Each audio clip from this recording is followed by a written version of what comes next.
You will listen to a recording that describes the concepts of a game and a game circle.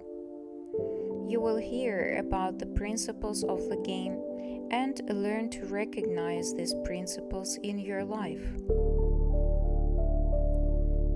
The wise man started slowly. Let's travel back to 1500 BC to the central Gulf Coast of Mexico and look at the Mesoamerican ball game played by Olmec with a solid rubber ball in teams of 1 to 4 people. The game the Olmecs played was associated with prestige and social standing, and only the wealthy and the upper class could afford to put on a game. The game continued to be played throughout Mesoamerica when it was adopted by the Maya, who added their own special twist. The Maya used the game in settling territorial disputes, hereditary issues, and foretelling the future. Captives of wars were forced to play games that resulted in their sacrifice when they lost. Such was the Mesoamerican ball game. The student was impressed with the story.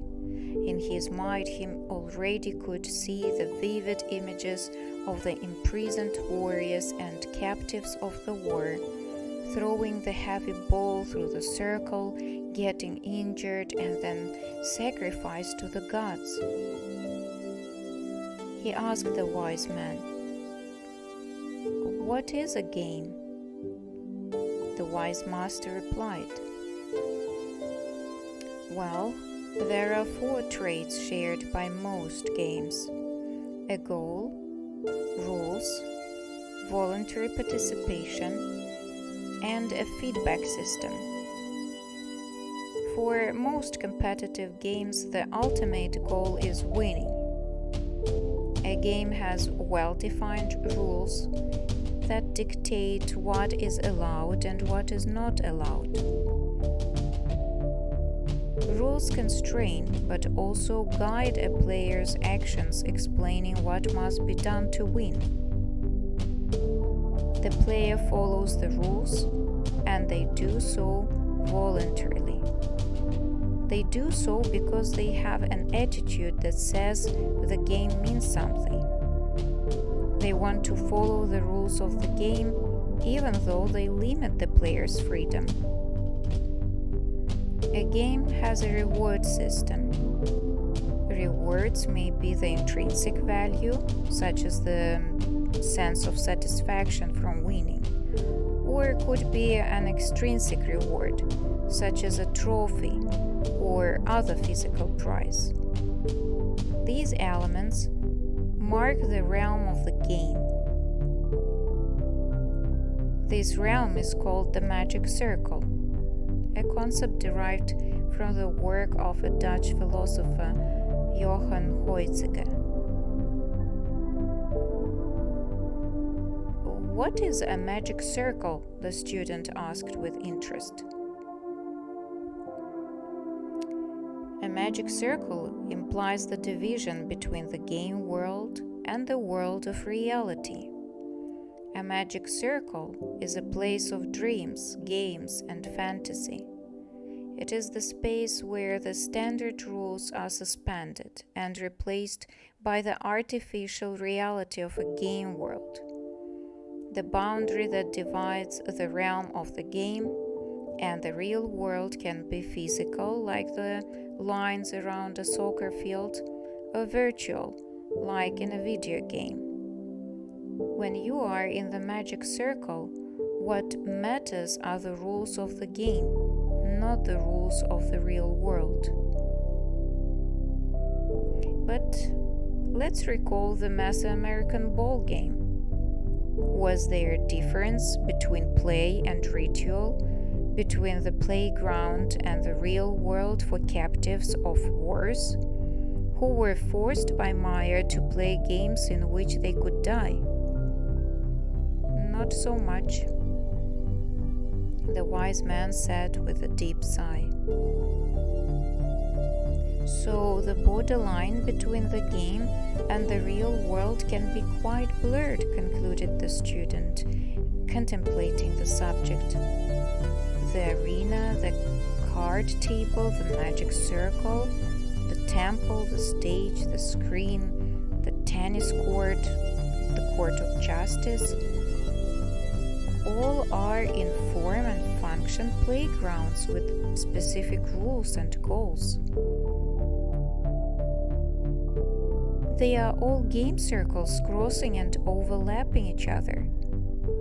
The wise man nodded, confirming the thoughts of his student. Then he continued. There are levels of survivors and levels of gamers. The level of human gamers came to play when the necessity for surviving became obsolete. More free time and a sense of relative security prompted the desire to be entertained. That's how games of war, production and consumption, education, religion, and many other came to existence, generating their own magic circles intertwined with each other. Any attempt to abandon the circle brought to existence another magic circle. That is the genesis of many religions. Yet, the desire to move out of the circle of human gamers into the realm of non-humans standing higher in the food chain remains unshakable. The proof to that is the innumerous instances represented in the popular culture texts in the form of non-human characters who perceive people as food or pets. Predators are represented by vampires, werewolves, red dragon, and Hannibal, and protectors are exemplified by superheroes such as Batman, Superman, and Catwoman. Human fascination with these characters can be explained by the unconscious desire to abandon the circles.